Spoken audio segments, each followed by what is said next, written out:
Hello friends, how are you? Welcome to our YouTube channel Dhyan Commerce, the key of success. Please like, subscribe, share and press bell icon for notifications. Thank you. जय Mata ji all dear student, welcome to online lecture of Dhyan commerce liquidation of account. आज last lecture में हम पहुंच चुके हैं। आज में मैं आपको कुछ एक दो या ऐसे सम करवाऊंगा जो यूनिवर्सिटी लेवल के हैं, जिसमें से पहला सम हम स्टार्ट कर रहे हैं एग्जांपल नंबर 7 पेज नंबर 388। तो एग्जांपल नंबर 7 निकालो, माया लिमिटेड पेज नंबर 388। साथ में होमवर्क में आपको 33 नंबर का सम करना है और अपना कॉन्फिडेंस गेन करोगे। चलिए फर्स्ट सम पेज नंबर 388 होना चाहिए, टेक्स्ट बुक, नोटबुक और कैलकुलेटर के साथ ज्वाइंट होना है। चलिए मैं रीडिंग स्टार्ट कर रहा हूं। लास्ट लेक्चर रहेगा आपके लिए, क्योंकि और ज्यादा सम्स हमें इसमें से करने नहीं होंगे। इतना आप काम करोगे 100% आपका यूनिवर्सिटी का काम हो जाएगा। चलिए example number 7, Maya Limited want to voluntary liquidation on 31st December 2019. Balance sheet as on that date was as under। भाई आपको एक बैलेंस शीट दिया है और माया लिमिटेड 31st दिसंबर 2019 को लिक्विडेशन करने वाले वॉलंटरीली अपने आप। फिर आप पैराग्राफ में जाओगे तो वहां पे सारी इंफॉर्मेशन दी गई होगी जो हम अभी रीड करेंगे, पर लास्ट लाइन में हमें सिर्फ एक आंसर मांगा है। क्या मांगा है? Prepare final statement of liquidator showing the necessary calculation. सारी नेसेसरी कैलकुलेशन करके ये स्टेटमेंट आपको 14 मार्क्स दिलाएगा। तो ये कौन सा स्टेटमेंट है? Liquidator final statement of receipt and payment. चलिए तो स्टेटमेंट हमारा बन चुका है। शुरुआत कहां से करनी है? तो मैंने आपको ऑलवेज समझाया हुआ है कि ये जब स्टेटमेंट बनाओ सबसे पहले ये रिसीप्ट साइड को कंप्लीट करने की कोशिश करो, और उसमें सबसे पहले कहां से शुरू करेंगे? Cash and bank. चेक करो दी गई बैलेंस शीट में कैश एंड बैंक सबसे लास्ट में होगा। करंट एसेट में दिख रहा है कैश एंड बैंक बैलेंस? भाई मुझे दिख रहा है 28700। तो ये देखो कैश एंड बैंक बैलेंस ये मैंने लिखा 28700। फिर उसके बाद नेक्स्ट चीज असेट रियलाइज, और उसके लिए हम पैराग्राफ पे जाएंगे। पैराग्राफ में ध्यान दो, फर्स्ट दो लाइन में असेट रियलाइज लिखा है, land and building, machinery, stock, debtor. चलो तो असेट रियलाइज यहां पे कॉपी पेस्ट करें। सबसे पहले लैंड एंड बिल्डिंग की वैल्यू कितने पैसे मिले? 2,83,000। फिर उसके बाद है मशीनरी, ये लिखा मैंने मशीनरी, देखो मशीनरी की वैल्यू 77,500। देन उसके बाद हमें दिख रहा है स्टॉक, स्टॉक के कितने पैसे मिले? 62,700। फिर डेटर के पास से कलेक्शन मिला होगा, डेटर के हमने कितने पैसे दिए? 38,800। सभी का टोटल करेंगे हमारे लिए असेट रियलाइज मिल जाएगी और वो आएगा 4,62,000। चलिए ये दोनों लिख दिया हमने, इजी। रिसिप्ट जितना लिख सकते थे उतना लिख दिया। अब हमें पेमेंट के बारे में सोचना है, और पेमेंट के लिए एक सेकंड पैराग्राफ है, वहीं से हम शुरू कर रहे हैं। देखो सेकंड पैराग्राफ पेज नंबर 389 सामने वाले पेज पे, investment bank mortgage with the creditor of 75,000 who is realized 78,000 saying access was given to liquidator। पूरा पैराग्राफ नहीं पढ़ना है, सिर्फ दो लाइन पढ़ के अटक गया। क्रेडिटर इन्वेस्टमेंट अगेंस्ट मॉर्गेज है लोन की, यानी ऐसे कोई क्रेडिटर है 75,000 के जो इन्वेस्टमेंट के अगेंस्ट वहां पे सिक्योर है, तो इसके लिए हम सिक्योर क्रेडिटर बोलते हैं। तो उन्होंने कुछ बेच दिया और एक्सेस अमाउंट क्रेडिटर को दिया, यानी सॉरी लिक्विडेटर को दिया है। तो ये पॉइंट को हम क्या कहते हैं? सरप्लस का पॉइंट आता है इसमें। Point number 3 that is surplus amount. Surplus यानी जो बच रहा है वो अमाउंट। सरप्लस फ्रॉम, कहां से ये सरप्लस होगा? सिक्योर क्रेडिटर के पास है। ध्यान देना इन्वेस्टमेंट सोल्ड कितने में किया है? इन्वेस्टमेंट सोल्ड 78 में सोल्ड किया है।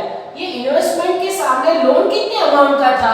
उन्होंने बोल दिया कि क्रेडिटर जो 75,000 थे उनको इन्वेस्टमेंट के अगेंस्ट था, इन्वेस्टमेंट 78 में बेचा, और हमारे पास ये क्रेडिटर यानी कि कितने के थे? 75 की लोन लिया था। इसमें से ये माइनस करो, एक्सेस अमाउंट आई थिंक 3,000 उन्होंने हमें लौटाया, यानी इसका सेटिंग 12 बार हो गया। और 78 उन्होंने बेच दिए, जो 75 वाले थे उनको 78 में बेचा, ज्यादा पैसे मिले, हमें लौटाया। अगर ये पॉइंट ना बोला होता तो 78 इन्वेस्टमेंट यहाँ पे आता, 78 कहाँ आता? यहाँ पे, और ये 75 कहाँ जाता? सिक्योर क्रेडिटर में 78 यहाँ पे 75 यहाँ पे, पर वो पॉइंट है नहीं, सिक्योर क्रेडिटर है इसीलिए देखो यहाँ पे सिक्योर क्रेडिटर में यहाँ डैश कर दूं, है ही नहीं। अब हमें पेमेंट उनको नहीं करना है, बारों बार पेमेंट हो चुका है। चलिए नेक्स्ट पॉइंट पे जाए, वही पैराग्राफ में second line, creditor of rupees 25,000 were paid 20% less and creditor of 15,000 were paid 30% less, remaining creditor were paid fully। तो अब ये पॉइंट है क्रेडिटर से रिलेटेड, तो इसके लिए देखो आपको है ना एक ऐसा टेबल बना देने का, क्योंकि टेबल हमें सारी इंफॉर्मेशन देगा। उन्होंने कुछ इसके पार्टीशन किए, कौन से पार्टीशन किए, सबसे पहले अगर मैं क्रेडिटर के पार्टीशन करूं तो उसमें आएगा सिक्योर क्रेडिटर, कौन सा आएगा, सिक्योर क्रेडिटर। चलिए तो इसके लिए मुझे टोटल क्रेडिटर की वैल्यू ढूंढनी पड़ेगी, पहले बैलेंस शीट में पहुंचो, बैलेंस शीट में आपको कहीं ना कहीं क्रेडिटर दिख जाएंगे। तो देखो बैलेंस शीट में सबसे पहले मुझे यहाँ पे दिख रहे हैं क्रेडिटर 1,40,000 के, दिखे 1,40,000। फिर उसके बाद प्रेफरेंशियल क्रेडिटर तो उन्होंने अलग से ही मेंशन किए 10,000, तो वो इसमें ऐड करने की जरूरत नहीं है। 1,40,000 में से ये पूरा पैराग्राफ हमें अलग करना है। पैराग्राफ नंबर 2, उसमें से सबसे पहले अलग करेंगे सिक्योर क्रेडिटर जिसकी बुक वैल्यू है 75,000, कितने के अभी हमने लिया था यहाँ पर 75,000, तो 1,40,000 में से 75,000 निकालो, ये सिक्योर है, प्रेफरेंस तो अलग से ही दिए, तो बाकी का वैल्यू कौन सा होगा, अनसिक्योर क्रेडिटर। देखो कैसे पता चला मुझे ये चीज, प्रेफरेंशियल अलग से दिए 10,000, ये जो पूरा पैराग्राफ है ना सेकंड नंबर का, उसमें क्रेडिटर का पूरा डिस्ट्रीब्यूशन है, तो मैंने बैलेंस शीट में से क्रेडिटर लिए 1,40,000, उसमें से सिक्योर क्रेडिटर ये 75 अलग किए, बाकी के अनसिक्योर, बाकी का वैल्यू निकाला तो 1,00,000 में से 140 में से 75 गया, आई थिंक 65,000 आएगा, ठीक है। अब उसका भी डिस्ट्रीब्यूशन है, उन्होंने पैराग्राफ में कुछ ऐसा बोला है कि इतने को इतना कम देना है, तो इसके भी ऐसे टुकड़े कर दो देखो, ताकि काम एकदम बढ़ जाए और आसान हो जाए। तो ये काम आपको ध्यान से कर लेना है, ऐसे टेबल वर्क करोगे तो इजीली हो पाएगा। देखो सेकंड लाइन में ऐसा लिखा है क्रेडिटर ऑफ 25,000 पेड 20% लेस, तो ऐसे 20,000 के कोई क्रेडिटर है जिसकी ये बुक वैल्यू कह सकते हो, ये बुक वैल्यू कितना है 20,000, और उसको पेमेंट करना है 20% लेस, इसके 20% निकालो तो 20% आई थिंक 4,000 आएगा, 4,000 माइनस करो तो 20% कम, यस जैसे 20 नहीं 25,000 है ना, माय मिस्टेक, 25,000 है यहाँ पे, 25,000 क्रेडिटर को 20% लेस पेमेंट करना है, इसके 20% निकालो तो 5,000 आएगा, जैसे 5,000 माइनस करोगे रियलाइज वैल्यू कितना आएगा 20,000, इसको रियलाइज वैल्यू बोलते हैं, इतना हमें पेमेंट करना है, ठीक है। उन्होंने बोला 20% लेस, हमने लेस किया। सेकंड एक और है 15,000 जो क्रेडिटर है, यानी कि दूसरा टुकड़ा 15,000 बुक वैल्यू, उसको कितना लेस पेमेंट करना है, लेस 30% में 30% कम पेमेंट करना है, निकालो तो 30% आई थिंक 4,500, यस 4500, जैसे 4500 माइनस करोगे यहाँ पे 10,500 आई थिंक आंसर आएगा, समझ रहे हो, ये रियलाइज वैल्यू है। तो जो उन्होंने बोला वो काम हमने किया, पर अभी भी काम पूरा नहीं हुआ।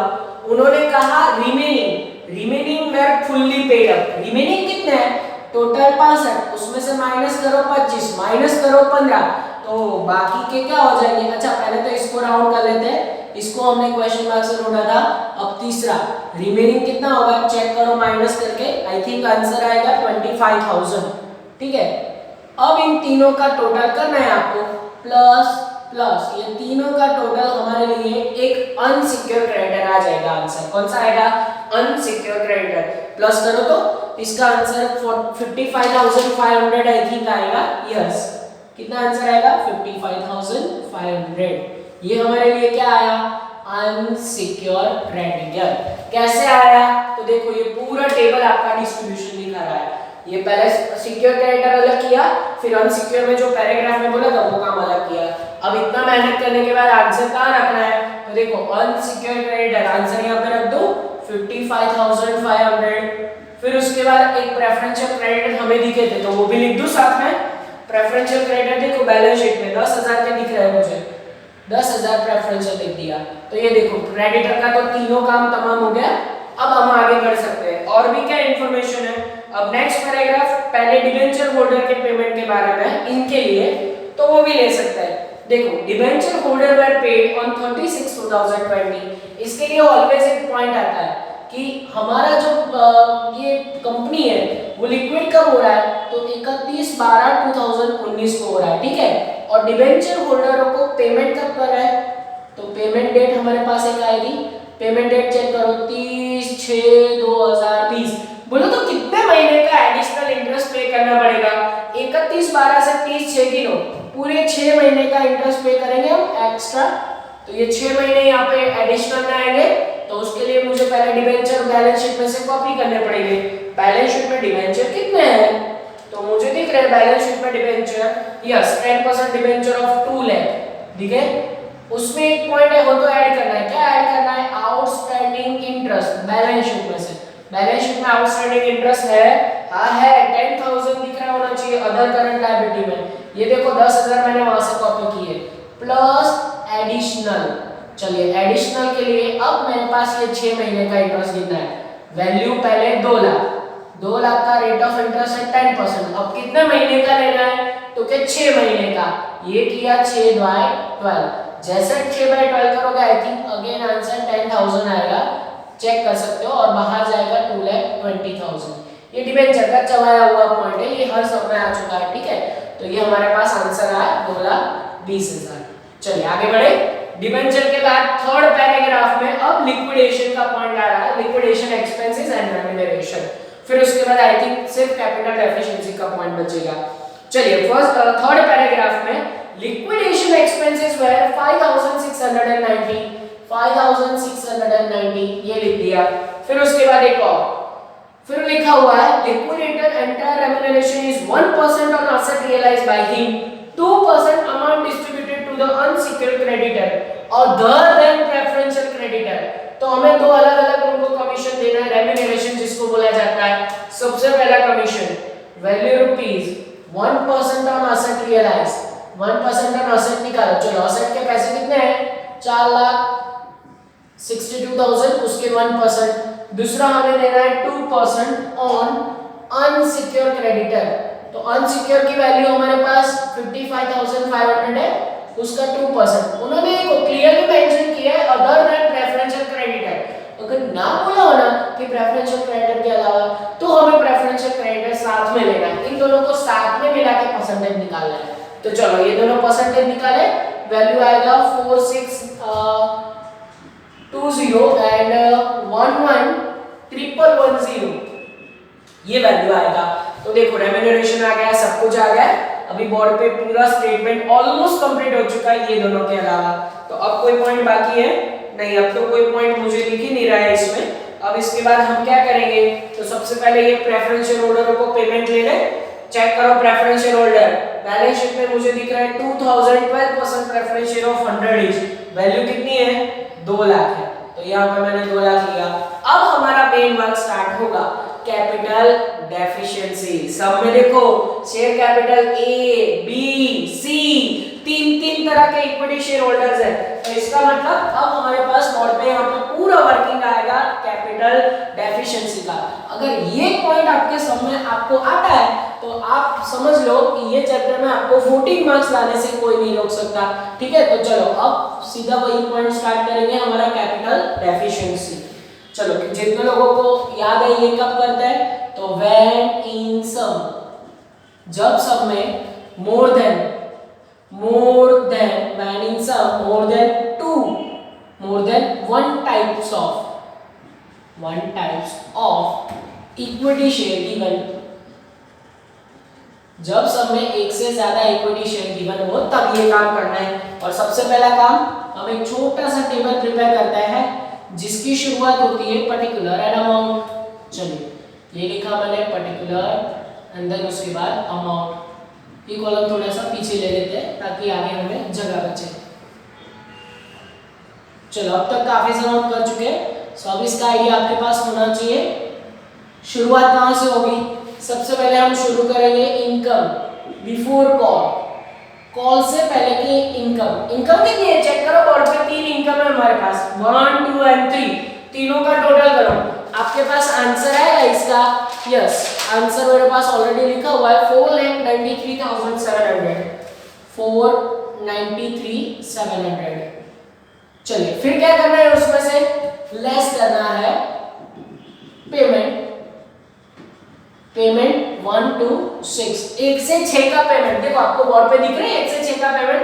इसका टोटल करोगे आंसर आएगा 496,920। चलो ये माइनस करेंगे यहां से, तो हमारे पास एक माइनस में आंसर जा रहा है, आई थिंक यस 3220, ये माइनस में बैलेंस जा रहा है। तो अब हम क्या करेंगे, इसमें प्लस करेंगे कॉल रिसीव्ड। चलिए कॉल के लिए हम कहां जाएंगे, बैलेंस शीट में जो अलग अलग टाइप्स के इक्विटी शेयर है वहां पे ध्यान होना चाहिए। बैलेंस शीट में सबसे पहले ए तरह के इक्विटी शेयर है, 2000 शेयर है, 100 ईच है, 80 पेड अप। तो ए तरह के शेयर में 2000 रुपए कितने मंगवाना बाकी है, 20 रुपए मंगवाना बाकी है। फिर बी तरह के शेयर को देखो, 1500 equity share of 100 each, 60 paid up, 60 paid up है, तो 1500 रुपए कितना बाकी है, 40 अनपेड है, 40 मंगवा देंगे। फिर उसके बाद 1000 equity share of 100 each, 40 paid up. अब देखो 1000 शेयर पे 40 पेड अप है, तो कितना मंगवाना है, 60 रुपए उसमें मंगवाना है। ये डिस्ट्रीब्यूशन आपको आना चाहिए। चलिए मल्टीप्लाई करें, 40,000 60,000 60,000 ऐसी वैल्यू आएगी, 40,000 60,000 एंड 60,000, टोटल विल बी 1,60,000। ठीक है, चलिए इसमें इसको प्लस करें तो आपके पास आंसर कितना आएगा, 156,700। ये आंसर आई थिंक आएगा, नहीं आंसर, हाँ इसमें ये आंसर आपका आ सकता है। चलिए मैं चेक कर लेता हूँ, 3222 उसमें प्लस करो माइनस 1,60,000, तो आंसर आएगा यस, वहां पे पीछे 80 आना चाहिए, माय मिस्टेक, मुझे लगा ये कुछ गलत है। 156,840 आंसर चेक करें, ये हमारा आएगा कैश बैलेंस। इसको क्या बोला जाता है, कैश बैलेंस। चलिए फिर उसके बाद कैपिटल डेफिशिएंसी का पूरा टेबल, एक छोटा सा टेबल हमें सिर्फ अब ड्रॉ करना है, टेबल शोइंग, टेबल क्या शो करेगा, कैपिटल डेफिशिएंसी। ये डेफिशिएंसी वाला पॉइंट ही सबसे इंपॉर्टेंट है, और उसके लिए एक बड़ा सा टेबल की रिक्वायरमेंट होगी हमें, तो ये ड्रॉ कर रहा हूं मैं टेबल। चलिए उसमें थोड़ी सी जगह और भी छोड़ रहा हूं ताकि आपको अच्छे से दिखे। सबसे पहले उसमें आएगा टाइप्स ऑफ शेयर, पहले शेयर के प्रकार, और उसमें फिर आएगा book value of share, share की बुक वैल्यू यानी टोटल। सबसे पहले ए तरह के शेयर, कितने नंबर ऑफ शेयर है, 2000 शेयर है, उसकी फेस वैल्यू 100 ईच। फिर है बी तरह के शेयर, बी में कितने नंबर ऑफ शेयर है, 1500 शेयर है, उसको भी मल्टीप्लाई बाय 100। एंड देन आएंगे सी, उसमें 1000 शेयर है जिसकी अगेन फेस वैल्यू है 100। तो ये हमारा एक और डिस्ट्रीब्यूशन यहाँ पे कंप्लीट होगा। मल्टीप्लाई करोगे आई थिंक वैल्यू आएगी 2 लाख, ठीक है, यहाँ पे आंसर 2 लाख का आएगा, यहाँ पे 2.5 लाख आंसर आएगा, फिर तीसरे में आंसर 1 लाख का आएगा, और तीनों का टोटल हमारा आएगा शेयर कैपिटल। इसको क्या बोलते हैं हम, शेयर कैपिटल, और शेयर कैपिटल का आंसर आएगा 4,50,000। अब देखना, जैसे ये 450 मिला, उसमें से हम क्या करते हैं, ये जो अपना कैश बैलेंस है उसमें से माइनस करते हैं। हमारे पास कैश कितना पड़ा है, 156,780 कैश पड़ा है, ये माइनस करोगे, जो आंसर आएगा उसको बोला जाता है भाई कैपिटल डेफिशिएंसी। क्या बोला जाता है इसको, कैपिटल डेफिशिएंसी। और वो कितनी आएगी, तो वो आएगी 2,93,220, 293,220। ये कैपिटल डेफिशिएंसी चेक करो मैं आंसर में, आपके पास जो टेक्स्ट बुक में आंसर है उसमें ये कैपिटल डेफिशिएंसी का आंसर आना चाहिए। यस, कहीं ना कहीं ये आंसर मैच हो जाएगा, हो रहा है। देखो फिर क्या करना है, इसमें से कैपिटल डेफिशिएंसी माइनस करनी है, जो कैपिटल डेफिशिएंसी अभी अराइज हुई ना वो यहां से माइनस करो। चलो तो उसके लिए 293,2220 है, उसको इसके रेशियो में बांटना है। रेशियो निकालो तो 20/15/10, 20/15/10, उसका और छोटा हो सकता है, 5 से डिवाइड करोगे तो रेशियो आएगा 4:3:2। किसके रेशियो में बांटा, कैपिटल के रेशियो में। अब बांटा उसको अंदर, कैपिटल डेफिशिएंसी जैसे बांटोगे, मेरे पास आंसर कितना हुआ है 133,320, फिर उसके बाद आंसर आएगा 97,940 सॉरी, फिर उसके बाद आंसर आएगा 65,160, ये इसको माइनस करोगे तो फिर आपके पास एक आंसर आएगा जिसको बोलते हैं हम बैलेंस। क्या बोलते हैं इसको? बैलेंस। और बैलेंस में से फिर कॉल माइनस करना है। कॉल माइनस करने के बाद अगर आंसर प्लस में रह रहा है तो उसको हम बोलते हैं पेमेंट, अगर आंसर माइनस में रह रहा है तो उसको बोलते हैं रिसिप्ट। ठीक है, चलिए तो वो काम अब हम करें। वो काम के लिए आपको सबसे पहले इसको माइनस करना पड़ेगा। यहाँ पे 3 हमारे पास आंसर आएंगे। फर्स्ट का आंसर क्या आएगा? 69। बहुत आराम से करना पड़ेगा, ऑकवर्ड फिगर है। 69 6 80, देन आंसर आएगा 33 220 260, सॉरी यस, मैं आंसर चेक कर लेता हूँ। 34 आंसर आप भी चेक कर देना ना, क्योंकि यहाँ पे अगर मेरे पास टाइम नहीं बचता तो मैं टोटल देख के लिख रहा हूँ, आप ये टोटल चेक कर सकते हो। बैलेंस में से अब क्या करना है? जो कॉल हमने मंगवाया वो माइनस करना है। पहले में से 40,000 माइनस करना है, दूसरे में से बी तरह के शेयर है उसमें 60 एंड सी तरह के शेयर है उसमें भी 60 माइनस करना है। जैसे माइनस करोगे आपके पास ये फाइनल आंसर आ जाएगा, प्लस या माइनस जो भी हो। तो चलो फर्स्ट में आंसर आएगा 29 680, प्लस में 29 680 प्लस में आ रहा है। यहाँ पे दोनों में माइनस में जा रहा है। फर्स्ट में माइनस 7740 एंड दूसरे में माइनस जा रहा है 25 160 और इनको प्लस और माइनस करोगे आपका फाइनल आंसर -3220 आना चाहिए, और वो ये वैल्यू के साथ मैच होगा, ये वाला जो वैल्यू है उसके साथ। और ये टेबल हमें शो कर रहा है कि कौन से तरह के शेयर होल्डरों को पेमेंट करना है या उनके पास से रिसीट लेना है। फर्स्ट में आंसर प्लस में आया मतलब उनको पेमेंट करना है, दोनों में आंसर माइनस आया मतलब उनके पास से पैसे कलेक्ट करना है। तो अब हमारा ये स्टेटमेंट देखते ही देखते कंप्लीट हो जाएगा। सबसे पहले मैं रिसीट में लिख रहा हूँ नंबर 4। नंबर 4 में क्या आएगा? Call received. और कॉल रिसीव में किसके पास से पैसे लेने हैं? बी और सी। बी के पास और सी के पास से कितने पैसे लेने हैं? 7740 एंड 25 160। इन दोनों का एक टोटल कर लेते हैं जिससे हमारे पास बैलेंस शीट में इसका टोटल आ जाएगा 32 900। फिर उसके बाद इक्विटी शेयर होल्डर में सिर्फ एक एक को पेमेंट करना है। कितना एक को पेमेंट करना है? 29 680। अब इन दोनों साइड का अगर टोटल इक्वल हो जाए तो सम करें। बाबा अमरनाथ बेड़ा पार, और ये टोटल आएगा 5,26,600। चेक कर सकते हो आप, यस ये टोटल आपका बोथ दो साइड आ जाएगा। तो अब देखो, अब जो ये लास्ट लेक्चर में हम लिक्विडेशन में आपको पता चलना चाहिए कि यहाँ पे गलती नहीं होनी चाहिए क्रेडिटर में पॉइंट में, और कैपिटल डेफिशिएंसी 101% आपको 14 मार्क्स मिल सकता है। चलिए तो आज का एक और सम, लास्ट सम यूनिवर्सिटी लेवल का ले लेते हैं। गुजरात यूनिवर्सिटी 2013 में पूछा गया सम आशा लिमिटेड, पेज नंबर 460 निकालो, सम नंबर 31। लिक्विडेशन में ये लास्ट सम रखेंगे क्योंकि इसके बाद सारे जो पॉइंट है मैंने सब सम में कवर कर लिए, इतना आपकी एग्जाम के लिए इनफ है। चलो लास्ट सम नंबर 31, पेज नंबर 460। होमवर्क में आप 10 नंबर का सम करोगे। रीडिंग में स्टार्ट कर रहा हूं, page number 460। Asha limited want to voluntary liquidation on 31st 3 2020. The balance sheet of company on that date was as under. Asha limited 31/3/2020 को वॉलंटरीली बंद होना चाहती है और आपको balance sheet as it is provided है। फिर पैराग्राफ में सारी इंफॉर्मेशन, लास्ट में हमें एक ही आंसर मांगा होगा, पीछे पेज टर्न करोगे बहुत सारी इंफॉर्मेशन है ये वाला sum. Dangerous example number 31। Last में क्या बोला है? Prepare liquidator finance statement, liquidator का फाइनेंस स्टेटमेंट बनाओ, जो कि मैंने ऑलरेडी बनाया हुआ है। चलिए बहुत लेंथी सम, शुरुआत करेंगे हम सबसे पहले रिसीव्ड साइड से। ये जो लिक्विडेटर फाइनेंस स्टेटमेंट है, रिसिपेंट पेमेंट में सबसे पहले कैश बैलेंस चेक करो तो बैलेंस शीट में मुझे दिख रहा है 122,400, ये लिखा मैंने 122,400। फिर उसके बाद नेक्स्ट असेट रियलाइज के लिए आपको एडजस्टमेंट नंबर 1 बैलेंस शीट के नीचे पूरा लिस्ट दिया हुआ है। चलो वो लिस्ट यहाँ पर टपका है।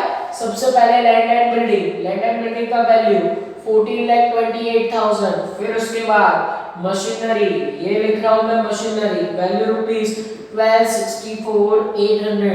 देन उसके बाद है स्टॉक, देन उसके बाद है डेटर। चलो वैल्यू कितनी है, तो 6,01,800। सारी ऑकवर्ड फिगर्स है, 334, 440। चलो सारी एसेट जो चार दी गई थी उसका सिर्फ टोटल करेंगे, और टोटल आएगा 39,39,29,000। बहुत ही ऑकवर्ड फिगर आ रहा है 040, ये आप चेक कर सकते हो, ऐसे टोटल वहां पे आ रहा है।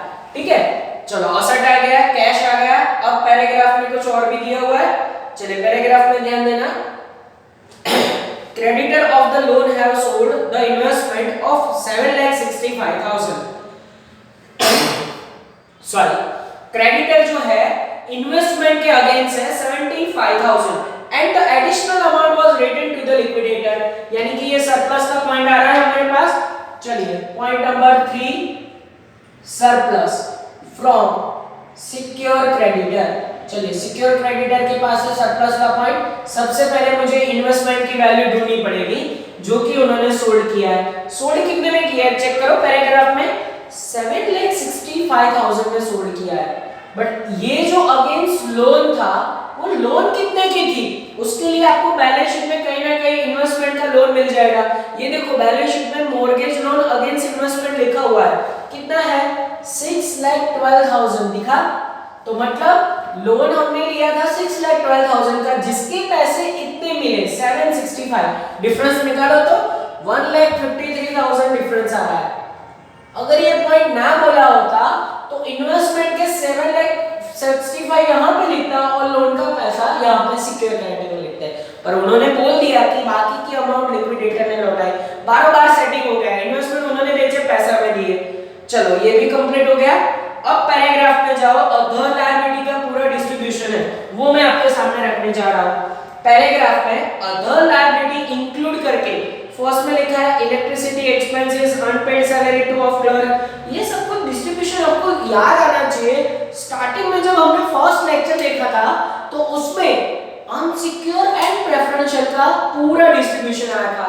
अदर लायबिलिटी में यहाँ पर है ना वर्क करना पड़ेगा हमें, अदर लायबिलिटी यानी कि उसमें प्रेफरेंशियल एंड अनसिक्योर दोनों आ गए। तो इसका देखो दो पार्ट में मैं डिस्ट्रीब्यूशन कर रहा हूँ, one part is preferential, another one is unsecure.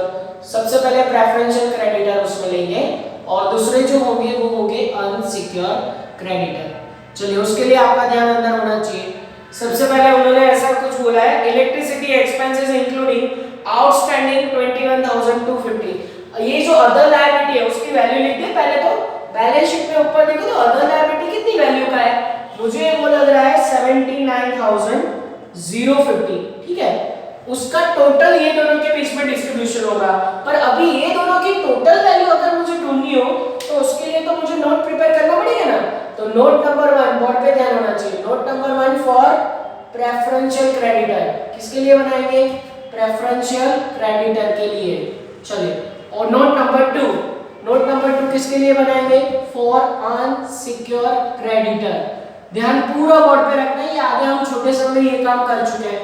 सो अब सबसे पहले इलेक्ट्रिसिटी बिल कहां डालोगे, अनसिक्योर क्रेडिटर में डालेंगे। यस, तो फर्स्ट अनसिक्योर क्रेडिटर में कौन सा आएगा, इलेक्ट्रिसिटी बिल। वैल्यू रुपीस, अंदर जो दिया हुआ है वही मैं कॉपी कर रहा हूं। इलेक्ट्रिसिटी बिल का यस वैल्यू है 21,250। चले आगे बढ़े। फिर उसके बाद point number 2, unpaid salary of 4 clerk for the last 4 month 2040 per month. Unpaid salary of clerk याद आ रहा है वो कहां जाएगा, वो जाएगा प्रेफरेंशियल क्रेडिटर में। तो देखो first point outstanding salary of clerk. चलिए क्लर्क की आउटस्टैंडिंग सैलरी वहां पे हमने फाइंड आउट कर लिए। तो प्रेफरेंशियल में तो आई थिंक मुझे ऐसे टेबल ही ड्रॉ करना पड़ेगा।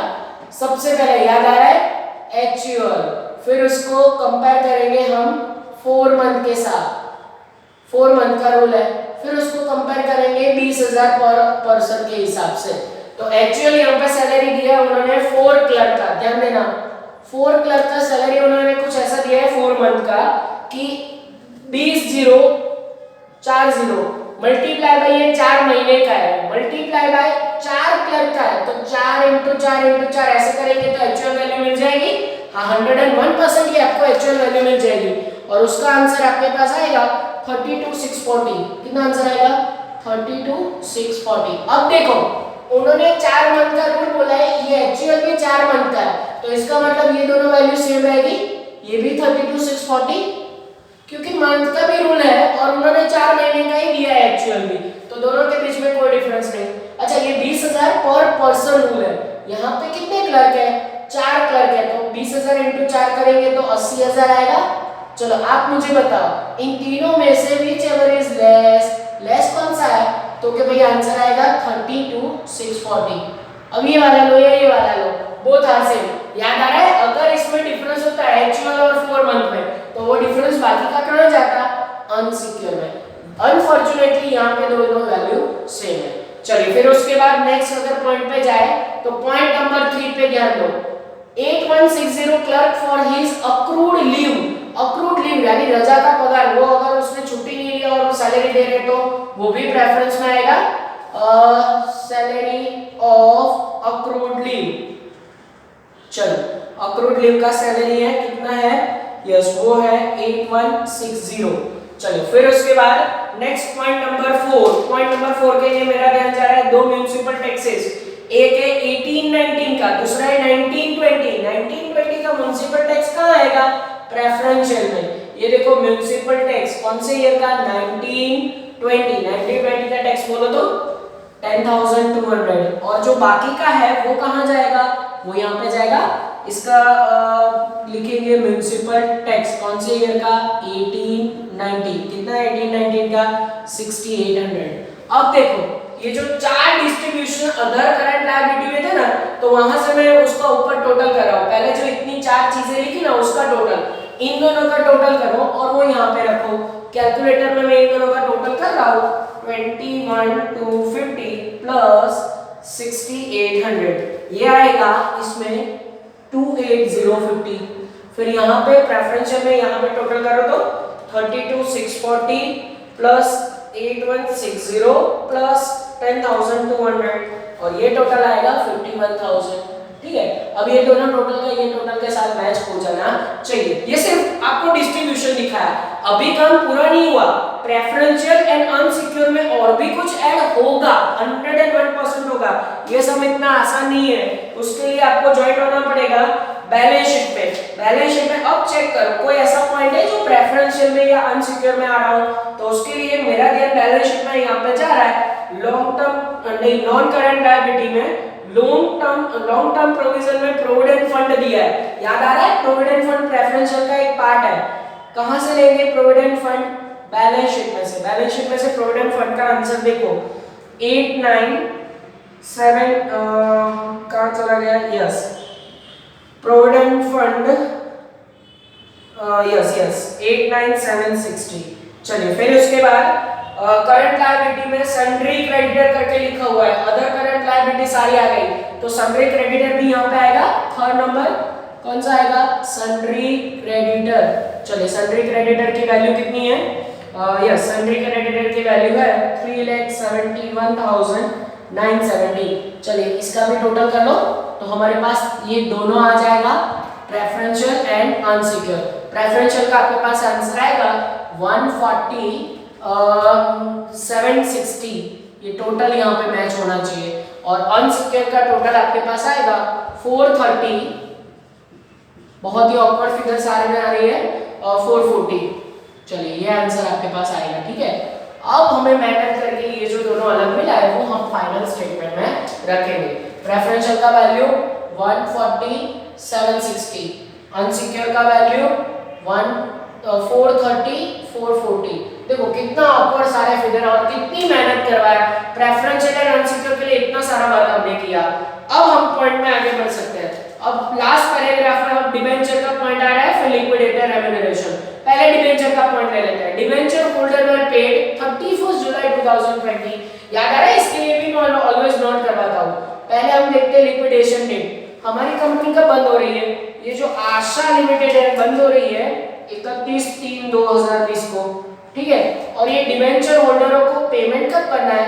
पेमेंट डेट चेक करो तो पीछे पैराग्राफ में आई थिंक वो है 31 जुलाई यानी 31/7/2020। अब चेक करो कितने मंथ का लेट इंटरेस्ट लगेगा। 3 के बाद 4 5 6 7 कितने मंथ हो रहे हैं भाई? 4 मंथ का एडिशनल इंटरेस्ट यहाँ पे चार्ज लगेगा जो कि यहाँ पे आएगा। उसके लिए मुझे पहले डिबेंचर का पॉइंट सॉल्व करना है। डिबेंचर बैलेंस शीट में से कॉपी करो, 7,65,000 आपको दिखने चाहिए। फिर उसके बाद कोई आउटस्टैंडिंग इंटरेस्ट बैलेंस शीट में हो तो वो भी लेना है। मुझे दिख रहा है आउटस्टैंडिंग इंटरेस्ट, वो भी है। बहुत सारी ऑकवर्ड फिगर 5,3,5,5,5,0। चलो फिर उसके बाद एडिशनल इंटरेस्ट के लिए बोर्ड पे ध्यान। टोटल डिबेंचर है 7,65,000 के, रेट ऑफ इंटरेस्ट है 7%। ऑकवर्ड रेट मल्टीप्लाई बाय कितने मंथ का करूं? 4/12। ये ध्यान रखना 4 मंथ है यहाँ पे। तो इंटरेस्ट काउंट करोगे आपके पास इंटरेस्ट का वैल्यू आएगा 17,850 और तीनों का टोटल करके वैल्यू बाहर जाएगा, वो आएगा 8,36,400। ठीक है, सारी ऑकवर्ड फिगर्स है। अगर मेरी कहीं पे भी आपको गलती लगे टोटल में वगैरह में तो आप मुझे बता सकते हो, अदरवाइज सारा आंसर पीछे छपा हुआ है। ठीक है, टेक्निक हमारी आंसर बुक का आएगा।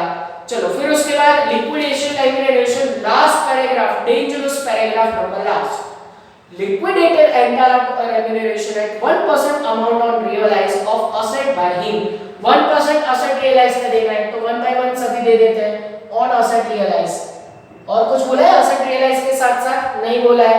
तो asset है 39,29,040, उसका 1%। चलिए 1% आंसर कितना आएगा? तो सारे आंसर ऑकवर्ड है, 39,290 ये आंसर आएगा। फिर उसके बाद आगे बढ़ते हैं बच्चों। फिर उसके बाद है 2% unsecured creditor excluding preferential creditor paid. देखो इंक्लूडिंग, सॉरी एक्सक्लूडिंग नहीं इंक्लूडिंग बोला है। 2% ऑन अनसिक्योर्ड प्लस प्रेफरेंशियल, ये दोनों के टोटल पे लेना है। तो पहले मुझे टोटल करना पड़ेगा। चलो वो टोटल कर लेते हैं। 4,30,440 प्लस 14,760, उन दोनों के टोटल पे 2% देना है। तो दोनों का साथ में कर लेते हैं। अलग अलग भी आप चाहे तो कर सकते हो, पर यहाँ पे दोनों का साथ में मैं कर रहा हूँ। 444 यहाँ पे टोटल 140,760, यस इसका टोटल आएगा 5,71,200। उसका 2% उनको दे दो तो वो वैल्यू आएगी 11,424। ठीक है, अब ये टोटल आप मैं चेक कर रहा हूँ, आप भी ये चेक कर लो। 8609 प्लस 2815, यस इतना टोटल आएगा। ठीक है, तो यहाँ पे रेम्यूनरेशन का पॉइंट खत्म हुआ। अभी भी एक और चीज लिखी हुई है, लिक्विडेशन एक्सपेंसेस अमाउंट ₹53,325। तो लिक्विडेशन एक्सपेंसेस यहाँ पे सीधा टपका है 53। सारे आउटपुट फिगर देख लो कितनी ज्यादा मेहनत वो लोग करवा रहा है। अब अगर कोई पॉइंट पेंडिंग है तो बैलेंस शीट में से लेना है, या फिर लास्ट पॉइंट कैपिटल डेफिशिएंसी का। चलिए बैलेंस शीट को चेक कर ले। अभी भी उसमें कुछ और भी हो सकता है हिडन जैसा, तो मुझे बैलेंस शीट में ऐसा कोई पॉइंट, यस एक और पॉइंट है जो बाकी है। बैलेंस शीट में आपका करंट लायबिलिटी में ध्यान जा रहा हो तो उसमें एक बैंक ओवरड्राफ्ट अगेंस्ट स्टॉक लिखा हुआ है, मिला? बैंक ओवरड्राफ्ट अगेंस्ट स्टॉक का मतलब क्या होता है? यस यहाँ पे एक पॉइंट मेरे से मिसिंग हो गया। अनसिक्योर्ड क्रेडिटर में एक और पॉइंट ऐड होने वाला है, दैट इज माय मिस्टेक, ध्यान अंदर रखना। अनसिक्योर्ड क्रेडिटर का पूरा कैलकुलेशन यहाँ पे कर रहा हूँ। देखो वहां पे क्या लिखा हुआ है, बैंक ओवरड्राफ्ट बीओडी, बीओडी की वैल्यू कितनी है? 6,32,400, ध्यान देना यहाँ पे। फिर उसके बाद उसमें ऐसा बोला है अगेंस्ट स्टॉक, तो स्टॉक के हमें पैसे कितने मिले थे? 6,01,000, दैट इज रियलाइज्ड वैल्यू 6,01,800।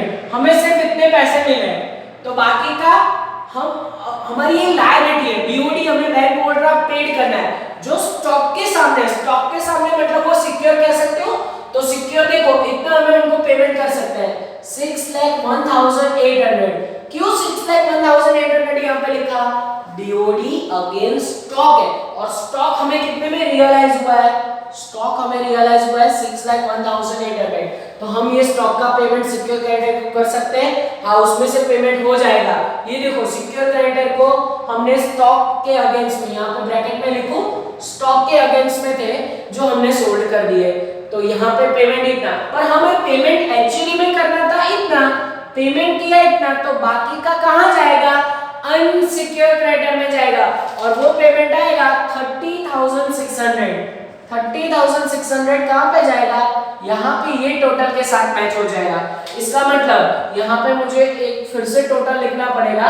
ये टोटल सही आएगा पर उसमें एक पॉइंट ऐड करना बाकी रह गया था।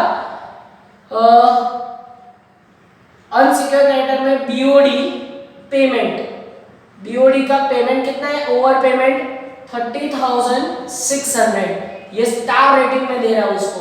फिर ये प्लस करोगे तो यहाँ पे सिक्योर क्रेडिटर का वैल्यू आएगा 430, 440। ये मैंने अंदर डायरेक्ट लिखा था पर आप ये समझ सकते हो कि ये बीओडी का पेमेंट भी आ जाएगा। चेक कर लूं मैं, कैलकुलेटर से ये सब कुछ टोटल कर लेता है 31,250, कोई गलती होनी नहीं चाहिए। आंसर में बहुत सारे पॉइंट में दिए गए, सो इस हिसाब से इसमें गलती हो रही है। ओके, अब उसमें टोटल वो आ जाएगा, आप ये टोटल को चेक कर सकते हो। तो देखो कितनी मगजमारी हुई, ये 6 पेमेंट कंप्लीट करने में अभी ये दोनों बाकी है पर इतना पेमेंट करने में आप देख सकते हो सम इतना फालू है। पर टेंशन मत लेना, ऑनलाइन एग्जाम है तो इतने टफ यूनिवर्सिटी अभी नहीं पूछ रही है, ठीक है। तो आपको ये टेंशन लेने की जरूरत नहीं है। चैप्टर हम समझ रहे हैं, हमारे कॉन्सेप्ट क्लियर करने के लिए हम ये चैप्टर चला रहे हैं। तो आपका यहाँ तक का काम हो गया। अब सिर्फ प्रेफरेंस शेयर होल्डर का पेमेंट लिख दे। चलिए, प्रेफरेंस शेयर होल्डर का पेमेंट बैलेंस शीट में कितना है, मुझे दिख रहा है 20,40,000, तो ये मैंने ये भी लिख दिया। अब सिर्फ हमारा फाड़ू एक पॉइंट है कैपिटल डेफिशिएंसी, सिर्फ उसको लेना है और उसके लिए मैं बोर्ड पे थोड़ी जगह करूंगा। चलो, तो अब कैपिटल डेफिशिएंसी के लिए मैंने बोर्ड पे जगह कर दी और ये दोनों टेबल आपके लिए ड्रॉ किए हैं। कब ये काम करना है, when in sum more than one type of equity share is given। देखो सब में एक से ज्यादा तरह के इक्विटी शेयर है, वहां पे 2 तरह के शेयर है। तो अब हमें क्या करना है, वो जनरल वाले शेयर नहीं, ये इक्विटी शेयर्स है। तो अब सब कुछ हमारे पास रिसिप्टेंट 1 से 6 का पेमेंट आ गया है।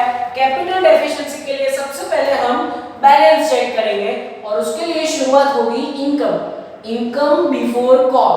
कॉल से पहले की हमारे पास इनकम कितनी है, करो ये तीनों का टोटल, तो आपके पास एक इनकम आएगी जिसका आंसर है 42 लाख। बहुत ही ऑकवर्ड फिगर है, 0440 ऐसा कुछ उसमें आंसर आएगा, ठीक है। तो मैं आंसर चेक कर लूं, हाँ यही आंसर है। फिर उसके बाद उसमें से लेस करना है, ये मैंने 4 है, उसमें आपको डाउट नहीं होना चाहिए। फिर उसके बाद उसमें से लेस करेंगे पेमेंट, किसका पेमेंट लेस करेंगे, पेमेंट 1 to 6, 1 से लेके 6 तक का पेमेंट लेस करना है।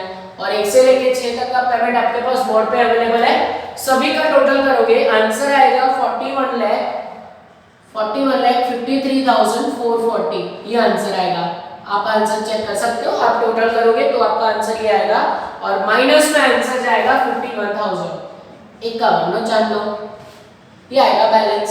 फिर उसमें एक्स्ट्रा और क्या करना है, उसमें ऐड करना है कैश या सॉरी कॉल रिसीव्ड, जो हमें कॉल रिसीव्ड हुआ है वो यहाँ से लेस करेंगे। चलिए, कॉल रिसीव्ड के लिए आपका ध्यान बैलेंस शीट में होना चाहिए। बैलेंस शीट में सबसे पहले share capital 3,06,000 equity share of टाइनिज to 7.50 paid up, awkward figure 3,06,000 पहले ए तरह के शेयर्स है और उसमें 7.5 पेड अप है तो 2.5 बाकी रहेगा, ठीक है। फिर उसके बाद बी तरह के शेयर जिसमें 2,04,000 नंबर ऑफ शेयर है, जिसका 10 रुपए के शेयर पे 5 रुपए पेड अप है, तो अनपेड कितना हुआ, 5 हुआ, तो यहाँ पे 2.5, यहाँ पे 5, करो मल्टीप्लाई, हमारे पास शेयर्स का कॉल का अमाउंट आ जाएगा 7,65,000। चलिए, फिर उसमें सेकंड में आंसर आएगा बी में, आप मल्टीप्लाई करोगे 10,20,000। अब ये दोनों का टोटल भी करके बाहर रखे, बहुत सारे टोटल 17,65,000, 85,000 सॉरी। अब इसको यहाँ इसमें प्लस करो तो आपके पास आपका कैश बैलेंस का आंसर मिलेगा। चलिए, कैश बैलेंस हमारे पास कितना है, इसमें ये प्लस करो तो 18,36,000 आंसर आएगा। अच्छा, वो आंसर प्लस में रह रहा है, यहाँ पे माइनस नहीं है, तो 18,36,000 यहाँ पे आंसर आएगा, ठीक है। चलो, ये हमारा मेहनत करके मिला कैश बैलेंस। अब हमें कैपिटल डेफिशिएंसी के टेबल पे जाना है और उसके लिए सबसे पहले शेयर्स लिखेंगे ए और बी। ए है 3,06,000 और उसको मल्टीप्लाई करेंगे 10 से। दूसरे में है 2,04,000, उसको मल्टीप्लाई करेंगे अगेन 10 से। यहाँ पे वैल्यू आएगा 30 लाख, आई थिंक 60,000, तो यहाँ पे ऐसे लिख सकते हैं 30,60,000 यहाँ पे 20,40,000 आई थिंक आंसर आएगा और उसको ऐसे लिख सकते हैं और फिर उसका करेंगे एक टोटल। चलिए टोटल के लिए उसको बोलेंगे शेयर कैपिटल, कितना हमारे पास पेमेंट टोटल होना चाहिए, तो 50 लाख और दूसरा 1 लाख, 51 लाख का पेमेंट होना चाहिए, 51 लाख नो जान लो, ठीक है। हमारे पास 51 लाख होना चाहिए। फिर उसमें से हमारे पास जो कैश पड़ा है वो माइनस करो, 18,36,000 माइनस करो, बाकी का जो वैल्यू आएगा उसको बोला जाएगा कैपिटल डेफिशिएंसी। ध्यान देना ये आएगा हमारे लिए कैपिटल डेफिशिएंसी।